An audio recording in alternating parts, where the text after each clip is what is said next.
सबको जय मसीह की। उम्मीद है आप सब ठीक होंगे और परमेश्वर का नाम ले रहे होंगे।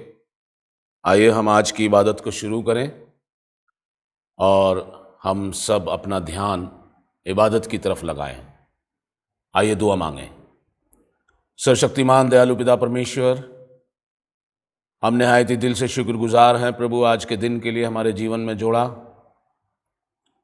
और प्रभु हमें मौका दिया है कि हम आपका धन्यवाद कर सकें, आपकी आराधना, आपकी स्तुति कर सकें। गुजरे समय में प्रभु आपने हम सबको संभाल के रखा, आपका लाख लाख धन्यवाद हो। और ऐसी ही कृपा प्रभु आने वाले समय में भी बनाए रखना और आज की इस इबादत में प्रभु हम सबकी अगुवाई करना। सारी दुनियावी चिंताओं फिक्रों से हमारा ध्यान हटा के प्रभु अपनी ओर लगाना। और मेहरबान पिता परमेश्वर, ये धन्यवाद रूपी छोटी सी भेंट इबादत के रूप में जो हम आपके आगे रखते हैं, इसे कबूल करना। हम सब जो अपने घरों में बैठ के प्रभु इस इबादत में शरीक होते हैं, सबको प्रभु बड़ी आशीष देना और हमारा ध्यान घर के कामों में इधर उधर भटकने ना पाए। पिता परमेश्वर, ये सब आपको ग्रहण योग्य हो, हमारे खुदावंद यीशु मसीह के वसीले से, आमीन। आइए हम खुदावंद की बंदगी करते हुए, उसकी सिताइश करते हुए एक गीत गाएंगे। ये गाना मेरा बड़ा दिल की ख्वाहिश थी कि आप सबके साथ मिल के गाऊँ, लेकिन आप जब आप घरों में बैठे हैं तो मेरे साथ आप गा सकते हैं और ये गाना आपके पास लिखा हुआ आपकी स्क्रीन पर आएगा, तो आप मेरे साथ इसको गा सकते हैं। ये गाना है हाँ हाँ हालेलुया, मिलकर गाएं भजन प्रभु जी के। तो हम सब इसको साथ साथ गाएंगे। हाँ हाँ हालेलुया, मिलकर गाएं भजन प्रभु जी के। हाँ हाँ हालेलुया, मिलकर गाएं भजन प्रभु जी के। वो है राजाओं का राजा, उसके चरणों में तू अब आजा। वो है राजाओं का राजा, उसके चरणों में तू अब आजा। उसकी स्तुति सुना, उसकी महिमा में गा, उसकी स्तुति सुना, उसकी महिमा में गा। तन मन से उसे भज ले। हाँ हाँ हालेलुया, मिलकर गाएं भजन प्रभु जी के। हाँ हाँ हालेलुया, मिलकर गाएं भजन प्रभु जी के। जब जान निकल जाएगी, देह मिट्टी में मिल जाएगी। जब जान निकल जाएगी, देह मिट्टी में मिल जाएगी। तब ये माया तेरी जिस पे आस धरी, तब ये माया तेरी जिस पे आस धरी, कुछ काम ना आएगी। हाँ हाँ हालेलुया, मिलकर गाएं भजन प्रभु जी के। हाँ हाँ हालेलुया, मिलकर गाएं भजन प्रभु जी के। यीशु ख्रिस्ट जगत में आया, तेरे पापों का भार उठाया।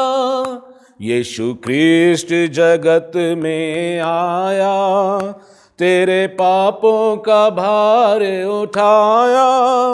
उस पर विश्वास ला, उसके चरणों में आ, उस पर विश्वास ला, उसके चरणों में आ। मिले मुक्ति का दान तुझे। हाँ हाँ हालेलुया, मिलकर गाएं भजन प्रभु जी के। हाँ हाँ हालेलुया, मिलकर गाएं भजन प्रभु जी के। जाति जाति के लोगों आओ, प्रभु यीशु के गुण सब गाओ। जाति जाति के लोगों आओ, प्रभु यीशु के गुण सब गाओ। वो ही पाप हरे, मन में शांति भरे। वो ही पाप हरे, मन में शांति भरे। वो ही बेड़ा पार करे। हाँ हाँ हालेलुया, मिलकर गाएं भजन प्रभु जी के। हाँ हाँ हालेलुया, मिलकर गाएं भजन प्रभु जी के। हम सब मिलके अपने ईमान का इकरार करेंगे। रसूलों का अकीदा भी आपकी स्क्रीन पर लिखा हुआ आएगा और हम सब इसे मिलके शांतिपूर्वक और संजीदगी के साथ बोलेंगे। मैं इत्काद रखता हूँ खुदा कादिर मुतलक बाप पर, जिसने आसमान और ज़मीन को पैदा किया, और उसके इकलौते बेटे हमारे खुदावंद यीशु मसीह पर, कि वो रूल कुदुस से मुजस्सम होकर कुंवारी मरियम से पैदा हुआ, पैंतूस पिलातूस की हुकूमत में दुख उठाया, सलीब पर खींचा गया, मर गया और दफन हुआ। तीसरे दिन मुर्दों में से जी उठा, आसमान पर चढ़ गया और खुदा बाप कादिर मुतलक के दाहिने हाथ बैठा है, जहाँ से वो जिंदों और मुर्दों के इंसाफ करने को आएगा। मैं इत्काद रखता हूँ रूल कुदुस पर, पाक कलीसिया आम पर, मुकद्दसों की रिफाकत, गुनाहों की माफ़ी, जिस्म के जी उठने और हमेशा की ज़िंदगी पर। आमीन। हम सब मिलके दुआ में हिस्सा लेंगे। मेरे साथ दुआ करेंगे और अपने सरों को झुकाएं, अपना ध्यान दुआ की ओर लगाएं। एक बार फिर से सर्वशक्तिमान दयालु पिता परमेश्वर प्रभु यीशु मसीह, धन्यवाद धन्यवाद धन्यवाद। Hallelujah hallelujah hallelujah. प्रभु, आपने हमें जिंदगी ज़मीन पर जीवित और तंदुरुस्त रखा कि हम आपकी महिमा और स्तुति कर सकें। शुक्र करते हैं खुदावंद आपकी दया, आपके रहम के लिए जो हमारे ऊपर बना रहा, वरना प्रभु हम इस लायक नहीं हैं। सिर्फ आपका नाम है जिस पर हम विश्वास करते हैं और वो हमारे साथ है, और प्रभु आप हमारे साथ हैं और इसीलिए हम आपका भजन कर सकते हैं। पिता परमेश्वर, धन्यवाद देते हैं, शुक्र करते हैं हमारी इस छोटी सी कलीसिया के लिए, एक एक परिवार के लिए, एक एक सदस्य के लिए प्रभु, कि आपने सबके ऊपर अपना रहम बनाया और सबको प्रभु संभाल के रखा। बेशक कुछ लोग बीमार हुए, लेकिन आपने उन्हें तंदुरुस्ती दी, आपने उन्हें नया जीवन दिया। पिता परमेश्वर, धन्यवाद देते हैं, शुक्र करते हैं। आपका कलाम बताता है कि मुसीबतें, दुख, बीमारियां तो आएंगी ही, लेकिन बचाने वाले और दोबारा से खड़े करने वाले आप ही हैं। शुक्र करते हैं खुदावंद, एक एक परिवार, एक एक सदस्य के लिए सबको अपने सुरक्षित हाथों में रखें प्रभु। या आपके बेटे बेटियां हैं और इनके जीवन को आप अपने कामों के लिए, अपनी महिमा के लिए इस्तेमाल करें। हम सबको, हमारे परिवारों में प्रभु सारी आवश्यकताओं को आप अपने स्वर्गीय भंडार से पूरा करें। आप हमारी ज़रूरतों को जानते हैं प्रभु, और आपसे कुछ भी छिपा नहीं है। और दुआ करते हैं पिता परमेश्वर, तमाम हिंदुस्तान में और दुनिया भर में, और ख़ास तौर से हिंदुस्तान में जो ये माहौल चल रहा है प्रभु, लोग भयभीत, परेशान हैं और पिता परमेश्वर ज़िंदगी और मौत के बीच जूझ रहे हैं। प्रभु, हमारी प्रार्थना है कि सब बीमारों को चंगा कीजिए, और पिता परमेश्वर जिनके अपने खो गए हैं, चले गए हैं, उन्हें बड़ी तसल्ली दीजिए। ख़ास तौर से आपके विश्वासी लोगों के लिए प्रार्थना है प्रभु। इस साल पिछले साल की से ज़्यादा विश्वासी जो आपके नाम के कहलाते हैं प्रभु, उनके ऊपर भी बहुत ज़्यादा तकलीफ़, परेशानियां आईं। बहुत सारे लोग इस दुनिया से चले गए। हमारी प्रार्थना है प्रभु कि हम सब जो आप पर विश्वास रखते हैं, हमें प्रभु संभालें और मन फिराव का मौका दें, हिम्मत दें, हौसला दें कि हम अपने मनों को फिरा सकें और आपकी ओर लगा सकें। ये एक चेतावनी हमारे लिए हो सकती है कि पिछले साल हमें कुछ नहीं हुआ, लेकिन पिछले साल हमने अपने आप को कितना बदला। पिता परमेश्वर हमारी सहायता करें, हमारी अगुवाई करें। आए कुदूस खुदावंद, हम प्रार्थना करते हैं हमारे विश्वास को मजबूत करें, हमारा हौसला बढ़ाएं, ताकि ये सब बातें जो महामारी चल रही है प्रभु, इसमें हम आपके विश्वास में दिन ब दिन मजबूत हों और प्रभु आपकी सेवा करने वाले हों। पिता परमेश्वर, हर एक परिवार को आपके हाथों में सौंपते हैं, सब मसीही लोगों को दुनिया भर में जो हैं आपके हाथों में सौंपते हैं। प्रार्थना करते हैं प्रभु इस्राएल के लिए, जो कुछ भी वहाँ हो रहा है प्रभु आप जानते हैं। आपकी चुनी हुई कौम है, वो जैसे भी है प्रभु आपके लोग हैं, आपकी प्रजा है, जैसा हमने प्रभु रोमियो की पत्री में पढ़ा। पिता परमेश्वर, हम धन्यवाद देते हैं, शुक्र करते हैं और उनके लिए प्रार्थना करते हैं कि प्रभु उन्हें सुरक्षित रखें और आपका नाम जलाल पाए इस कौम के ज़रिए, आपके लोगों के ज़रिए दुनिया जाने कि सच्चा खुदा तू ही है। पिता परमेश्वर, हम सब की गलती और ख़ताओं को माफ़ करना, अपने हुक्मों पर चलने की ताकत देना। एक एक दिन प्रभु जो लॉकडाउन में हम अपने घरों में गुजार रहे हैं प्रभु, रूहानी जीवन में हमारी तरक्की का बायस हो।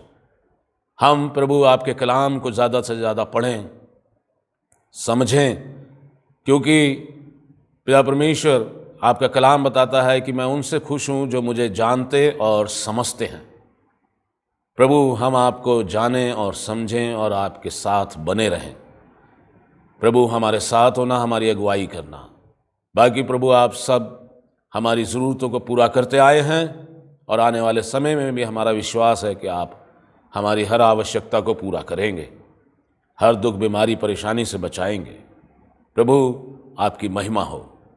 आपके प्रभु यीशु मसीह आपके सामर्थ्य और पवित्र नाम में मांगते हैं, सुने और कबूल करें। आमीन। आए हमारे बाप, आप जो आसमान पर हैं, आपका नाम पाक माना जाए, आपकी बादशाहत आए, आपकी मर्जी जैसे आसमान पर पूरी होती है ज़मीन पर भी हो। हमारे रोज़ की रोटी आज हमें बख्श दीजिए, और जिस तरह हम अपने कसूरवारों को माफ़ करते हैं, आप भी हमारे कसूरों को माफ़ कीजिए। हमें आजमाइश में न पड़ने दें, बल्कि बुराई से बचाएं, क्योंकि बादशाहत, कुदरत और जलाल हमेशा आप ही का है। आमीन।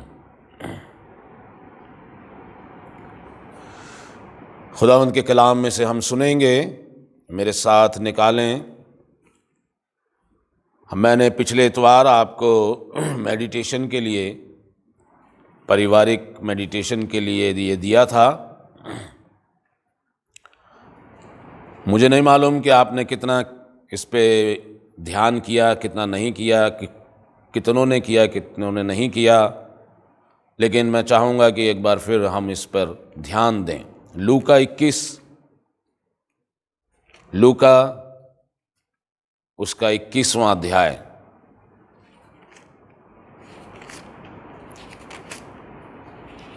नौवीं आयत से हम सुनेंगे, 9वीं आयत से 12 आयत तक, 9वीं आयत से और 12वीं आयत तक। लूका 21, 9वीं आयत से 12 आयत तक। यहाँ पर यीशु मसीह लोगों से और चेलों से बातचीत कर रहे हैं, और 9वीं आयत में इस तरीके से लिखा है, जब तुम लड़ाइयों और बलवों की चर्चा सुनो तो घबरा ना जाना, क्योंकि इनका पहले होना अवश्य है, परंतु उस समय तुरंत अंत ना आएगा। तब उसने उनसे कहा, जाति जाति पर और राज्य राज्य पर चढ़ाई करेगा, और बड़े बड़े भूकंप आएंगे, और जगह जगह अकाल और महामारियां पड़ेंगी, और आकाश से भयंकर बातें और बड़े बड़े चिन्ह प्रकट होंगे।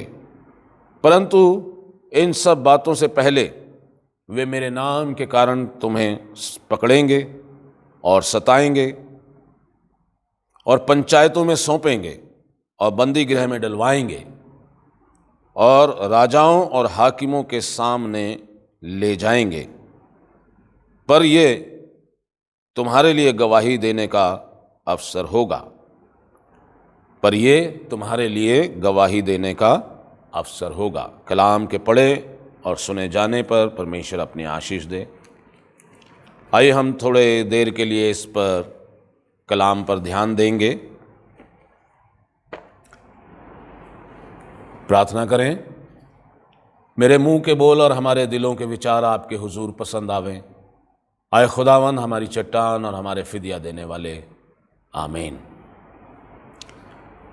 यीशु मसीह ने यहाँ पर आने वाले समय के लिए, और ख़ास तौर से मुझे लगता है कि हम जिस समय में जी रहे हैं उस समय के लिए ये बातें लिखी हैं। और यीशु मसीह कहते हैं कि मैंने तुम्हें ये सारी बातें पहले से बता दी हैं ताकि तुम्हारा दिल घबराए नहीं, तुम्हारा दिल परेशान ना हो। और वो समय आ गया है कि अब लड़ाइयाँ और बलवों की चर्चा हम सुन रहे हैं, जैसा कि अभी हमने दुआ में इस्राएल के बारे में कहा सुना। ऐसे ही और जगहों पर भी हो रहा है।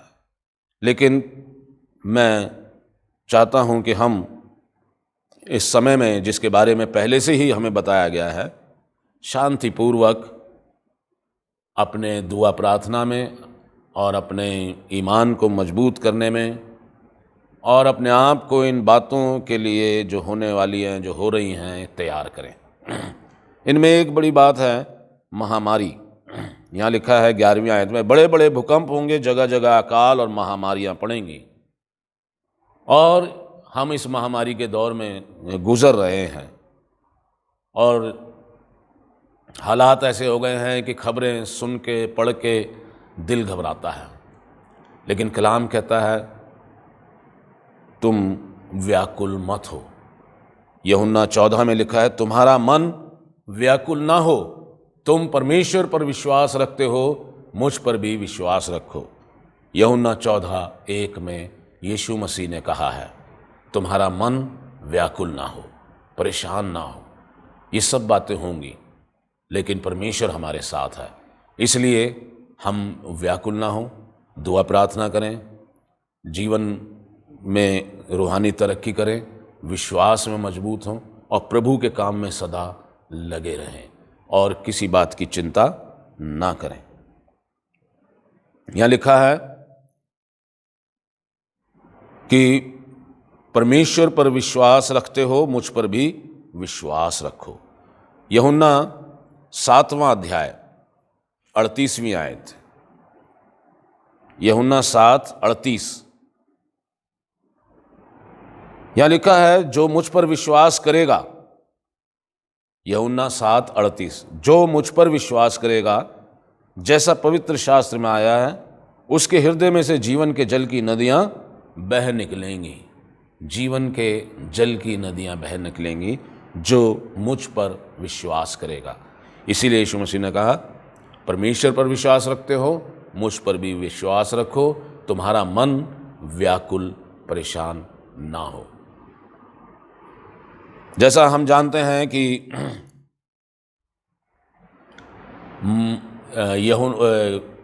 भजन संहिता 23 में दाऊद बड़े कॉन्फिडेंस के साथ कहता है कि वो मेरे जी में जी ले आएगा।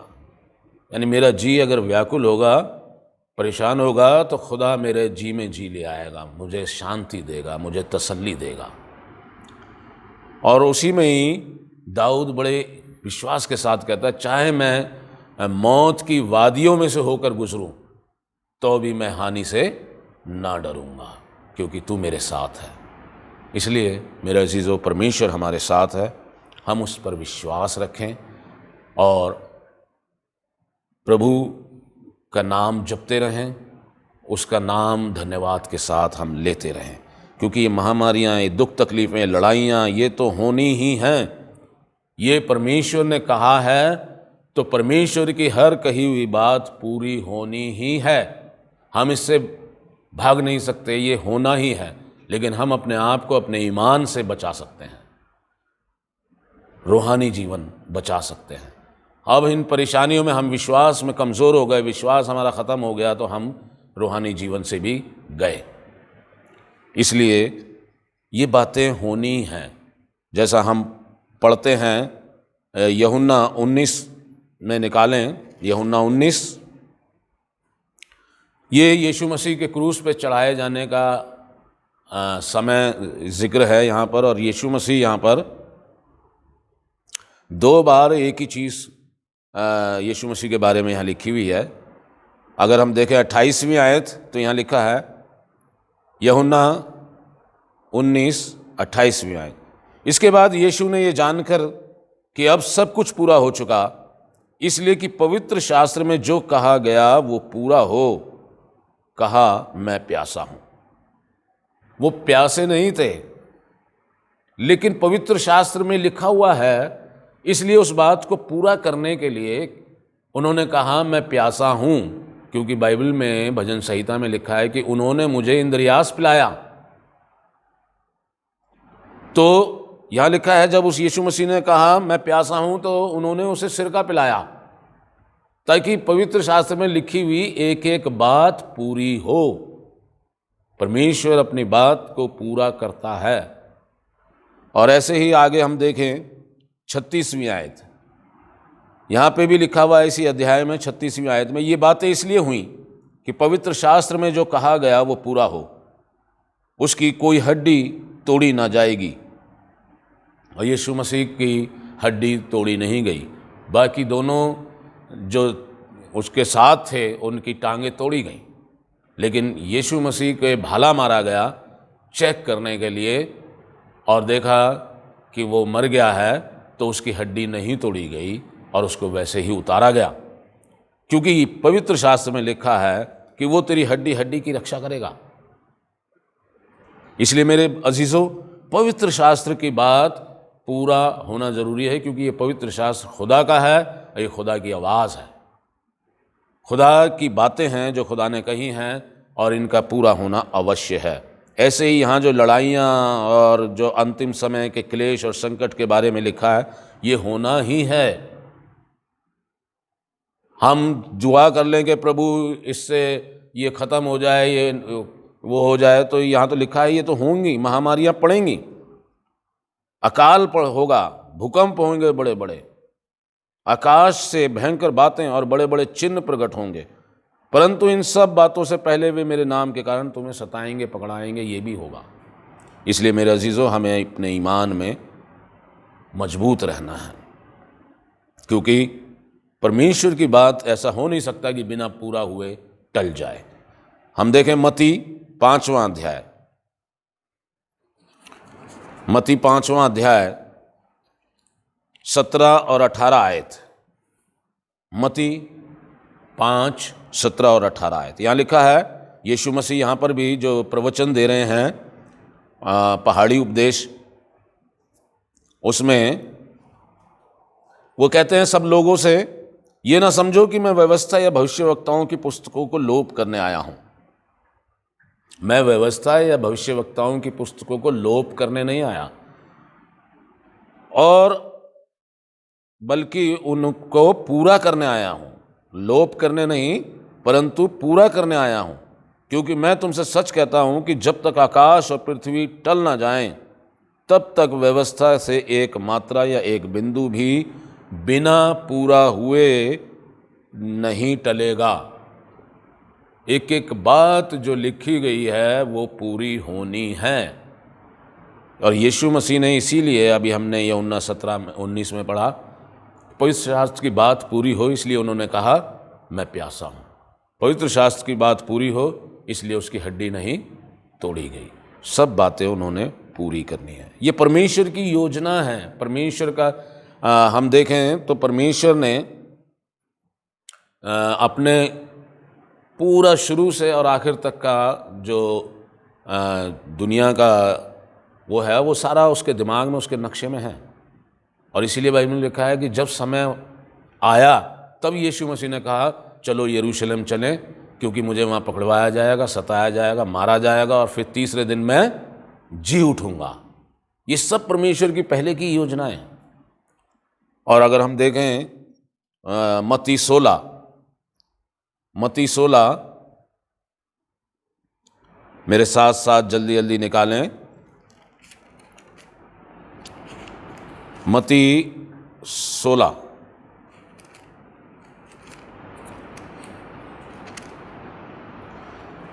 21वीं आयत से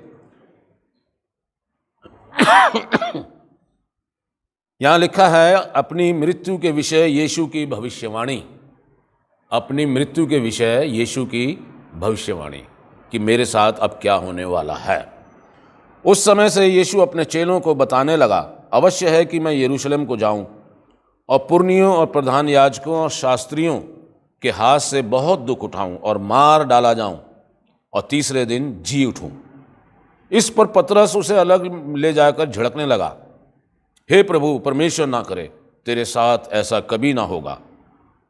यीशु ने मुड़कर पतरस से कहा, हे शैतान, मेरे सामने से दूर हो, तू मेरे लिए ठोकर का कारण है, क्योंकि तू परमेश्वर की बातों पर नहीं परंतु मनुष्यों की बातों पर मन लगाता है। यीशु मसीह ने जो भविष्यवाणी की ये परमेश्वर की बातें हैं, और पतरस कहता है कि ऐसा कभी ना हो, यानी कि वो परमेश्वर की योजना, परमेश्वर की बातों को पूरा होने नहीं देना चाहता, और वो कहता है ऐसा ना हो, परमेश्वर तेरे साथ ऐसा कभी ना होगा, परमेश्वर ना करे तेरे साथ ऐसा कभी ना होगा। और तब यीशु मसीह पतरस को शैतान कहते हैं, क्योंकि वो परमेश्वर की योजना, परमेश्वर की बातें, परमेश्वर की भविष्यवाणी के पूरा होने देना नहीं चाहता। उसकी इच्छा है कि ऐसा ना हो, लेकिन परमेश्वर ने जो इच्छा और अपनी भविष्यवाणियाँ की हैं वो पूरी होंगी ही। जैसा अभी यीशु मसीह ने मत्ती 5 में कहा कि मैं व्यवस्था को पूरा करने आया हूँ, लोप करने नहीं आया। आकाश पृथ्वी टल जाएंगे, लेकिन व्यवस्था की बातें जो लिखी गई हैं पूरी होंगी, बिना पूरा हुए नहीं टलेंगी। इसलिए मेरे अजीज़ों, ये भी परमेश्वर की योजना थी कि वो हमारे लिए कुर्बानी दे, और पतरस कहता है ऐसा ना हो। ऐसे ही ये महामारी के बारे में जो अभी हमने पढ़ा, ये भी बाइबल में लिखा है, यीशु मसीह ने कहा है तो होना ही है। हमें इसके लिए अपने आप को मजबूत करना है, अपने विश्वास को मजबूत करना है, दुआ प्रार्थना में लगना है कि परमेश्वर ऐसी संकट की घड़ी में अपने लोगों को बचा के रखे और अपने लोगों को हिम्मत और हौसला दे, और ऐसी संकट की घड़ी में उनके जीवन से परमेश्वर के नाम की महिमा हो। इसलिए हमें अपने लिए, अपने विश्वासी भाइयों के लिए, सबके लिए प्रार्थना में एक दूसरे को याद रखना है, अपने लिए भी प्रार्थना करनी है कि प्रभु हमारे ईमान को मजबूत कर, और हम इस दुख की घड़ी में, कठिनाई की घड़ी में इन सब बातों में दृढ़ और मजबूत रह सकें और आपकी सेवा करते रहें। हमें एक दूसरे के लिए प्रार्थना करनी है, हमें एक दूसरे को अपनी प्रार्थना में याद रखना है, और इसको हम ये नहीं कह सकते कि प्रभु ये टल जाए, ख़त्म हो जाए। जितने समय के लिए जो परमेश्वर की योजना है वो उतने समय के लिए ये होना है, क्योंकि बाइबल में लिखा है, ये भविष्यवाणी है, ये पूरी होगी। प्रकाशित वाक्य की किताब में भी लिखा है कि ये भविष्यवाणी की बातें हैं जो कि लिखी जा रही हैं और ये पूरी होनी है। प्रकाशित वाक्य की किताब अब हमें ज़्यादा से ज़्यादा पढ़नी है, इसको समझना है, क्योंकि इसमें अब ये जो बातें हैं जो लिखी गई हैं वो पूरा होने का समय, और हमें उनको समझना है और हमें अपने आप को विश्वास में मजबूत करना है। मेरे अजीजों, देखें मत्ती 15 में क्या लिखा है। मत्ती 15 अध्याय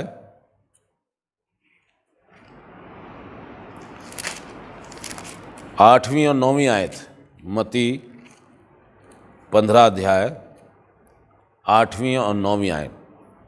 यहाँ लिखा है, ये लोग होंठों से तो मेरा आदर करते हैं, पर उनका मन मुझसे दूर रहता है, और ये व्यर्थ मेरी उपासना करते हैं, क्योंकि मनुष्यों की विधियों को धर्मोपदेश करके सिखाते हैं। और ये इसलिए लिखा है कि हम लोग सिर्फ मुंह हिला के उसकी नाम लेना, भजन गाना, ये करना, वो करना, वो होठों से मेरा नाम लेना, लेकिन इनका मन मुझसे दूर है। हमें होठों से नहीं बल्कि मन से भी, आत्मा से भी परमेश्वर का नाम लेना है, उससे दुआएं करनी है। हमें रीति रिवाज पूरा करने वाले ईसाई नहीं बनना है कि रीति रिवाज पूरा करो। और जो रीति रिवाज पूरा करते हैं उनके लिए लिखा है वे व्यर्थ मेरी उपासना करते हैं।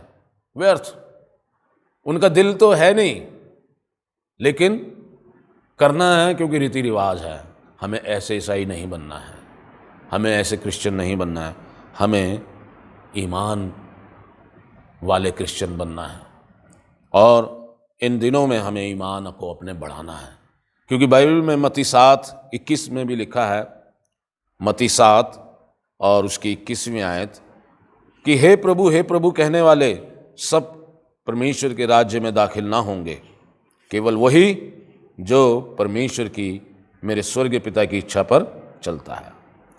यहाँ लिखा है 7:21 में, मत्ती 7:21, जो मुझसे हे प्रभु कहता है उनमें से हर एक स्वर्ग के राज्य में प्रवेश ना करेगा, परंतु वही जो मेरे स्वर्गीय पिता की इच्छा पर चलता है।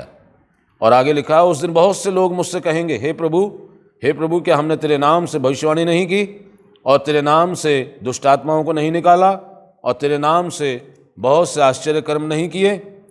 तब मैं उनसे खुलकर कह दूंगा, मैंने तुमको कभी नहीं जाना, हे कुकर्म करने वालों, मेरे पास से चले जाओ। क्योंकि वो होठों से, मन से नहीं, मन, परमेश्वर मन जांचता है, मन देखता है।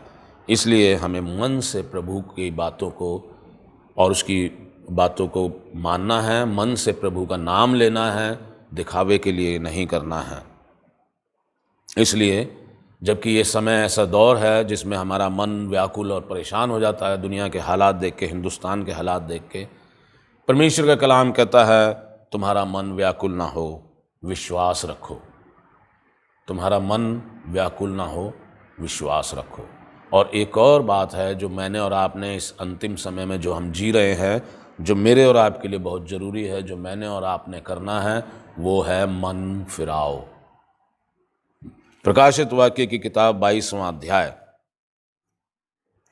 प्रकाशित वाक्य की किताब उसका 22वां अध्याय, यहाँ लिखा है, धन्य हैं वे जो अपने वस्त्र धो लेते हैं क्योंकि उन्हें, 14वीं आयत 11 से पढ़ते हैं, 11 से, प्रकाशित वाक्य 22 अध्याय 11वीं आयत से। यहाँ लिखा है, जो अन्याय करता है वो अन्याय ही करता रहे, और जो मलिन है वो मलिन बना रहे, और जो धर्मी है वो धर्मी बना रहे, और जो पवित्र है वो पवित्र बना रहे। देख मैं शीघ्र आने वाला हूँ, और हर एक के काम के अनुसार बदला देने के लिए प्रतिफल मेरे पास है। मैं अल्फा और ओमेगा, पहला और अंतिम, आदि और अंत हूँ। धन्य हैं वे जो अपने वस्त्र धो लेते हैं क्योंकि उन्हें जीवन के वृक्ष के पास आने का अधिकार मिलेगा, और वे फाटकों से होकर नगर में प्रवेश करेंगे। पर कुत्ते और टोने और व्यभिचारी और हत्यारे और मूर्ति पूजक और हर एक झूठ का चाहने वाला और गढ़ने वाला बाहर रहेगा। इसलिए ये मेरे और आपके लिए समय है, धन्य हैं जो अपने वस्त्र धो लेते हैं। हमें अपने वस्त्र यानी रूहानी जीवन को जो है बदलना है, प्रभु की तरफ अपना मन लगाना है, अपने मन को फिराना है दुनियावी बातों से, पश्चाताप करके, तौबा करके, और परमेश्वर को दिल से अपनाना है। व्यर्थ उपासना, व्यर्थ ये सब जो है वह हमें कोई फ़ायदा नहीं देने वाली है। धन्य हैं जो अपने वस्त्र धो लेते हैं, अपने जीवन को धो लेते हैं, अपने आप को धो लेते हैं। खुदा हम सबको बहुत आशीष दे। खुदा आपके साथ हो, मेरे साथ हो, और हम सब खुदा के ज्ञान में, नज़दीकी में, आत्मा में बढ़ें, और हमारा मन व्याकुल ना हो, क्योंकि ये सब चीज़ें हमें प्रभु यीशु मसीह ने पहले से ही बता दी हैं कि ऐसा होगा, और इसमें हमें अपने आप को दृढ़ और मजबूत विश्वास में बनना है और प्रभु की सेवा को करते रहना है। खुदा आप सबको बहुत आशीष दे। आइए दुआ करें। खुदावन, हम सब अपने आप को आपके हाथों में सौंपते हैं धन्यवाद के साथ कि आपने कहा है मैं दुनिया के आखिर तक तुम्हारे साथ हूँ। प्रभु, आपके इस वायदे पर विश्वास करते हुए हम आपके लिए प्रभु जीना चाहते हैं, और हमारे विश्वास को प्रभु आप बढ़ाएं, हिम्मत और हौसला दें, और अपने नाम के लिए, अपने जलाल के लिए इस्तेमाल करें। हमारी सब कमियों घटियों को प्रभु दूर करें, और इन दिनों में प्रभु हमारा विश्वास जो है और बढ़े, क्योंकि लिखा है तुम्हारा मन व्याकुल ना हो, परमेश्वर पर विश्वास रखते हो। यीशु मसीह कहते हैं मुझ पर भी विश्वास रखो। प्रभु हम सब की सहायता करना, और जो अपने आप को समझते हैं कि हम विश्वास में बहुत मजबूत हैं, प्रभु उन्हें भी संभालना कि वो स्थिर बने रहें। पिता परमेश्वर, हम सब अपने आप को आपके हाथों में सौंपते हैं, सब कुछ अपने उद्धारकर्ता प्रभु यीशु मसीह के नाम से मांगते हैं, हमारे खुदावंद यीशु मसीह के वसीले से, आमीन। अब हमारे खुदावंद यीशु मसीह का फजल, खुदा बाप की मोहब्बत, पाक रूह की संगत, रिफाकत और बरकत हम में से हर एक के साथ और कुल ईमानदारों के साथ, और ख़ास तौर से इस जमायत के साथ, परिवारों में बैठे लोगों के साथ जो आपका नाम ले रहे हैं, अब से लेके हमेशा तक बनी रहे, आमीन। सबको जय मसीह की।